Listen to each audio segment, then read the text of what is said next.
Welcome back to Brighter Rays. We've been looking at a study in Genesis chapter 38 called More Righteous Than I, which is what Judah said about Tamar, and because he was the reason why she sinned, and his sin led to her sin and then caused a bunch of problems, so led to his shame. And so today we're just going to wrap up everything. So if you were to look at the genealogy of Jesus Christ found in Matthew's gospel, you'll find this. Abraham was the father of Isaac, and Isaac the father of Jacob, and Jacob the father of Judah and his brothers, and Judah the father of Perez and Zerah by Tamar, and Perez the father of Hezron. Notice that both Perez and Zerah are mentioned, but it is Perez who is in the physical line of the Messiah. Perez is the second born, and yet God graced him with the honor of being the one through whom the promised seed would pass. This is a continuing theme, right? Perez is a product of lies, deception, fornication, and his name would stand for all time in the line of Christ. It's the grace of God, right? God chose what is foolish in the world, the shame the wise. God chose what is weak in the world, the shame the strong.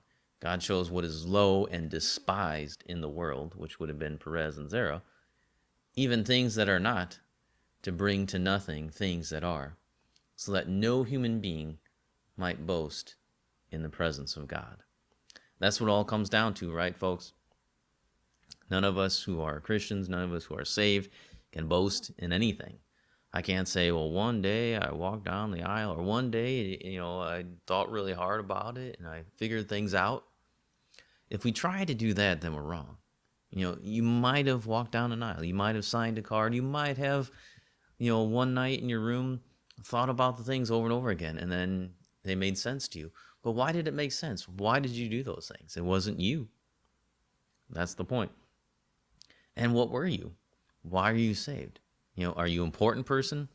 Are you, so great that God chose you because you're such a intellect, that you're such a, important person in the grand scheme of things? Are you so amazing that God chose you? Well, we know the answer to that. No, he didn't choose us because of any of those things. He chose us because he chose to choose us. That's it. And so we don't get any other explanation that we don't get told why he chose specific people. And even if, I don't even know if, in heaven, will we get that information? I mean, it's all part of his plan.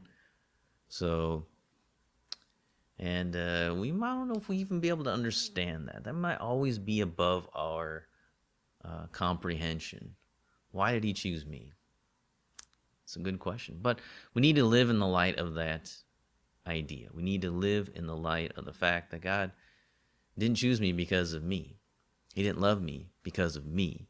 He chose to love me way before. And even in spite of all the things that I've done, all the sins that I've committed, his love was set on me before that, knowing full well all that was coming. He said, nope, this is mine.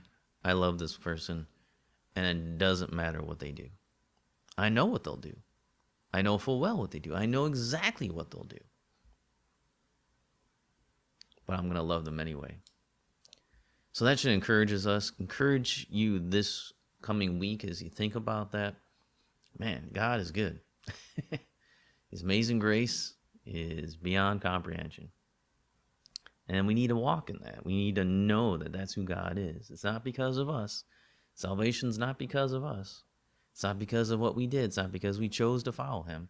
It's because he chose us. Like the disciples. You didn't choose me. I chose you. So come back next week and we'll look at the next chapter of Genesis. We'll see the continuing story of Joseph and see how his story begins to unfold and then brings back in Jacob and how the whole book of Genesis kind of wraps up. So that's where we're going next week. So come back next time.